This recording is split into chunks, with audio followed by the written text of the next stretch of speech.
आज चर्चा करने जा रहे हैं कि बीएड फर्स्ट ईयर की जो सिलेबस स्टार्ट हो चुकी है, सत्र स्टार्ट हो चुकी है, उसका कोर्स 4 जिस पर आज हम लोग चर्चा करने जा रहे हैं।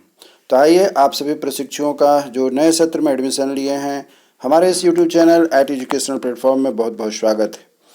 स्वागत इस बात के लिए है कि आपके पास अभी तक सिलेबस संभवतः नहीं मिला होगा।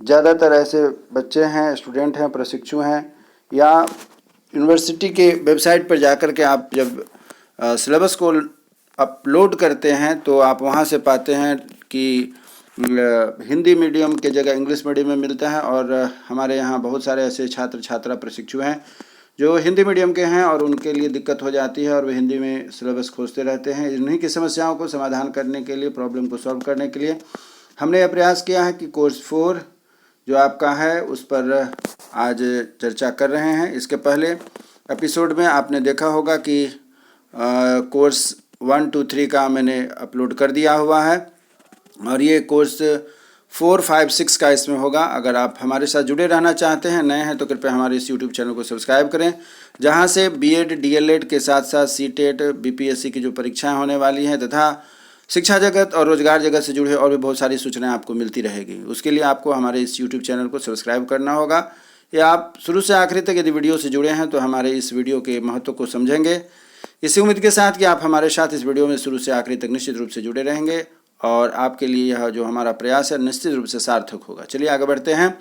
वीडियो यह जो आज हम लोग स्टार्ट करने जा रहे हैं बीएड फर्स्ट ईयर कोर्स 4 का है और इसका कोर्स क्रेडिट 2 दिया जा रहा है, जिसमें सैद्धांतिक जो पेपर है 40 नंबर के होंगे, प्रायोगिक या असाइनमेंट 10 नंबर के होंगे। अर्थात आपको 40 नंबर के पेपर लिखने हैं। इसमें 3 यूनिट की पढ़ाई होती है और इसके आधार पर आपको कैसे कैसे टॉपिक्स पढ़ने हैं इसमें सो मैं आपको चर्चा करने जा रहा हूं। आप हमारे इस वीडियो के माध्यम से देखें, समझें और आगे समझने का प्रयास करें। चलिए आगे बढ़ते हैं।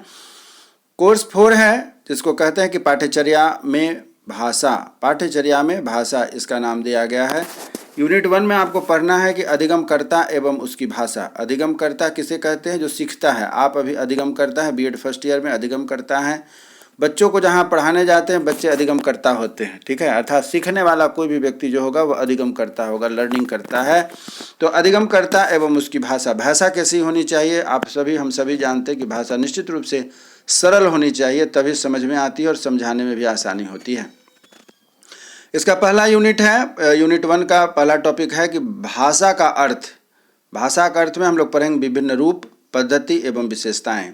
अगला टॉपिक है कि विद्यालय में प्रवेश से पूर्व अध्येता की भाषा एक पूंजी रूप में।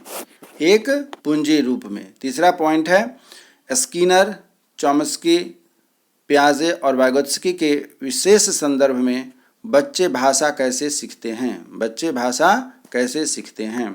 अगला पॉइंट है हमारा इसमें जो आप देखिएगा, अगला टॉपिक है अर्जित भाषा एवं सीखने की भाषा में अंतर। अर्जित भाषा और सीखने की भाषा में अंतर।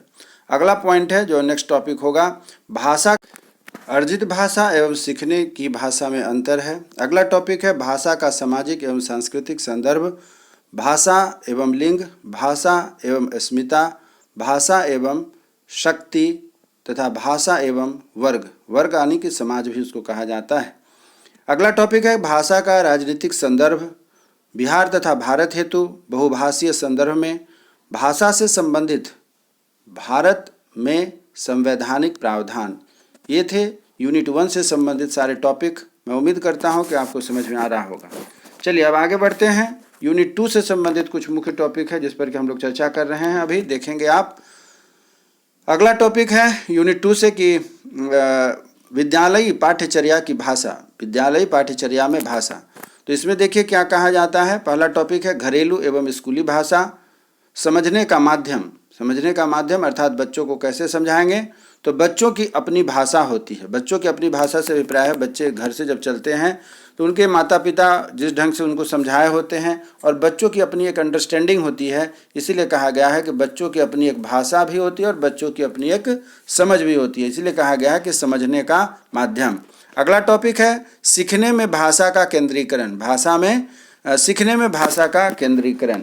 अगला पॉइंट है कि समग्र पाठ्यचर्या में भाषा पाठ्यचर्या भाषा के महत्व एवं भूमिका। आगे बढ़ते हैं। भाषा एवं ज्ञान की रचना। भाषा एवं ज्ञान की रचना, भाषा सीखने के उद्देश्य की समझ, कल्पना, सृजनात्मकता, संवेदनशीलता, कौशल विकास।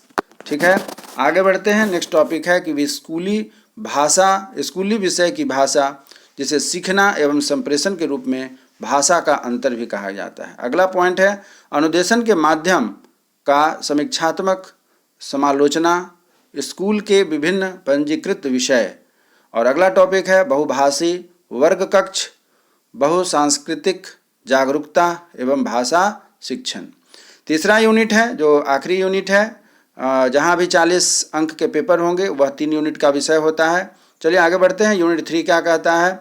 भाषा शिक्षा की नीतियाँ एवं संवैधानिक प्रावधान। भाषा शिक्षा की नीतियाँ एवं संवैधानिक प्रावधान। और अगला इसी से रिलेटेड टॉपिक है भारत में भाषा की स्थिति, अनुच्छेद 343 से लेकर 351 तथा 350A के बारे में पढ़ना है। दूसरा है कोठारी कमीशन की अनुशंसा 1964 से लेकर 1966 और NEP 1986, POA 1992। और तीसरा पॉइंट है, तीसरा टॉपिक है राष्ट्रीय पाठ्यक्रम रूपरेखा 2005 भाषा शिक्षा। तो इस प्रकार आपने देखा कि यूनिट आपका 4 कंप्लीट होता है। अब हम यूनिट 5 की ओर आगे बढ़ते हैं। माफ़ करिएगा, कोर्स 5 की ओर हम लोग आगे बढ़ते हैं। हमारा कोर्स 5 है, course code number 5, course credit है 2 तथा सैद्धांतिक अंक है 40 और प्रायोगिक अंक है 10। अर्थात यहाँ भी वही बात हो रही है, सैद्धांतिक अंक 40 अंक जो दिए जा रहे हैं, अर्थात थ्योरी आपको 40 निकला है, असाइनमेंट 10 अंक के होते हैं। चलिए कोर्स 5 की ओर आगे बढ़ते हैं। क्या कहता है इस पर ध्यान से पढ़िएगा।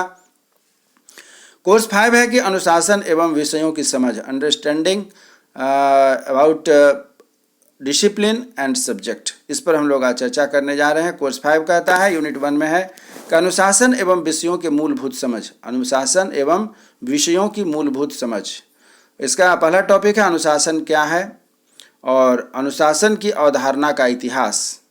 अगला टॉपिक होता है, अगला जो इसमें टॉपिक है एकेडमिक, अर्थात एकादमिक अनुशासन क्या है, अनुशासन और विषयों में मानवीय ज्ञान का वर्गीकरण की आवश्यकता एवं परिप्रेक्ष्य। यहाँ देख रहे हैं कि अनुशासन और विषयों के मानवीय ज्ञान की जो बात हो रही है, इसे निम्नलिखित भागों में बांटा गया है। कौन कौन से हैं इस पर आप ध्यान दीजिएगा। पहला जो है यहाँ पर मानवीय ज्ञान के वर्गीकरण और आवश्यकता के परिप्रेक्ष्य में, वह पहला है कि दार्शनिक परिप्रेक्ष्य है जिसमें एकता और अनेकता के बारे में पढ़ेंगे। दूसरा है मानविकी परिप्रेक्ष्य जिसके बारे में संस्कृति और वर्ग में है। नंबर तीसरा है कि सामाजिक परिप्रेक्ष्य जिसमें हम लोग व्यवसायीकरण एवं श्रम का बंटवारा देखते हैं। चौथा है ऐतिहासिक परिप्रेक्ष्य जिसमें विकास एवं अलगाव देखते हैं। पांचवा है प्रबंधन परिप्रेक्ष्य जिसमें बाजार एवं संगठन देखते हैं। छठा है शैक्षिक परिप्रेक्ष्य जिसमें शिक्षण और अधिगम देखते हैं। चलिए इस प्रकार आगे बढ़ते हैं। हमारा अगला टॉपिक है यूनिट 1 का, वह है कि अनुशासन एवं विषय में अंतर, प्रकृति एवं प्रकार्य। उसका अगला टॉपिक है अनुशासन एवं विषय की मजबूती एवं कमजोरियाँ। उसके बाद अगला टॉपिक है विषयों की मूल प्रस्तावना, पक्ष एवं दर्शन। अगला टॉपिक है कि राष्ट्रीय संदर्भ में अध्ययता विकास हेतु विषय, अनुशासन में बृहद उद्देश्य। तो ये थे यूनिट 1 से रिलेटेड आपके पास सिलेबस। अब यूनिट 2 में क्या कहता है उस पर ध्यान देते हैं। यूनिट 2 कहता है कि अनुशासन और विषयों की उन्नति हेतु दक्षताएं। अनुशासन और विषयों की उन्नति हेतु दक्षताएं, इसमें देखते हैं पहला टॉपिक है कि विषयों की परंपरागतता यानी कि निपुणता, विषयों की परंपरागतता। उसके बाद है विषयों का विस्तार करना। उसके बाद है विषय विशिष्ट पद एवं उनकी उपयोग। नेक्स्ट टॉपिक है कि विषयों में परियोजना कार्य एवं गतिविधि। नेक्स्ट टॉपिक है विषयों अनुशासन में शोध, आंकड़ा संग्रहण के तरीके, निष्कर्ष निकालना, सामान्यीकरण एवं सिद्धांत विकास, संघर्ष संदर्भ तैयार करना, टिप्पणी एवं संदर्भ सूची की संचिका। इस प्रकार आपने देखा कि यूनिट 2 से रिलेटेड जो टॉपिक है आपके पास पूरा होता है। यूनिट 3 को लेकर के हम लोग आगे बढ़ते हैं। इसमें कहा गया है कि अंतर विषय अधिगम एवं संबंधित मुद्दे, अंतर विषय संबंधित एवं मुद्दे। इसमें क्या है जिसे हम लोग देखते हैं, अंतर विषयक अधिगम क्या है, अंतर विषयक अधिगम क्या है। अंतर विषयक अधिगम तर्क विद्या या न्यायिक प्रक्रिया, दूसरा टॉपिक है अंतर विषयक विषय क्या है। नेक्स्ट टॉपिक है अंतर विषयक विषयों के सामान्य उद्देश्य क्या है। उसके बाद अगला टॉपिक है अंतर विषयक हेतु क्या गहरी अनुशासनिक समझ जरूरी है। अगला टॉपिक है क्या आप कैसे अंतर विषयक विषयों का ढांचा तैयार करेंगे एवं उन्हें आसान बनाएंगे। और अगला टॉपिक है अंतर विषयक विषयों पर पहुंच कैसे। और उसके बाद आखिरी टॉपिक है यूनिट 3 का, वह है कि अंतर विषयक विषयों में गुणवत्ता सुनिश्चित करने हेतु प्रयोग में लाए जा सकने वाली शर्तें। अंतर विषयक विषयों में गुणवत्ता सुनिश्चित करने हेतु प्रयोग में ला सकने वाले शर्तें। तो इस प्रकार आपने देखा कि यूनिट C4 C5 आपका पूरा होता है। अब हम लोग C6 की ओर आगे बढ़ते हैं, जिसे कि हम लोग CC6 या कोर्स 6 के नाम से भी जानते हैं। कोर्स 6 है यहाँ पर, इसका भी कोर्स क्रेडिट 2 है। सैद्धांतिक अंक आपका 40 है, यानी कि 40 अंक की आपकी यह थ्योरी पेपर होगी। 10 अंक आपके असाइनमेंट में या प्रायोगिक में होगी। जैसा आपके महाविद्यालय इस पर विचार करेंगे वैसा होगा। आगे बढ़ते हैं कि कोर्स 6 क्या कहता है। कोर्स 6 है कि जेंडर, स्कूल और समाज। कोर्स 6 है जेंडर, स्कूल और समाज। यूनिट 1 में है कि जेंडर के मुद्दे। जेंडर के क्या क्या मुद्दे हैं। जेंडर, लिंग, लैंगिकता, पितृसत्ता, पुरुषत्व एवं स्त्रीत्व। इसका यह है पहला टॉपिक। दूसरा टॉपिक है कि लैंगिक पक्षपात, लैंगिक रूढ़ि विचार और सशक्तिकरण। अगला टॉपिक है आपको समता एवं समानता संबंध में वर्ण, वर्ग, धर्म, जाति, समूह, गुण, शारीरिक अक्षमता और क्षेत्रीयता। उसके बाद अगला टॉपिक है वह है आपको महिला अध्ययन में जेंडर अध्ययन की ओर प्रतिमान व्यवस्थापन। अगला टॉपिक है आपका ऐतिहासिक पृष्ठभूमि, शिक्षा के महिला अनुभवों पर केंद्रित 19वीं और 20वीं सदी से सामाजिक सुधार आंदोलन के कुछ मील के पत्थर। और लास्ट है यूनिट 1 का लास्ट टॉपिक है समकालीन अवधि, जिसमें नीति क्रियान्वयन की अनुशंसा, आयोग, समिति, स्कीम, कार्यक्रम और योजना। इस प्रकार आप देख रहे हैं कि यूनिट 1 हमारा पूरा होता है। यूनिट 2 में देखते हैं क्या है। जेंडर, शक्ति और शिक्षा। जेंडर, शक्ति और शिक्षा।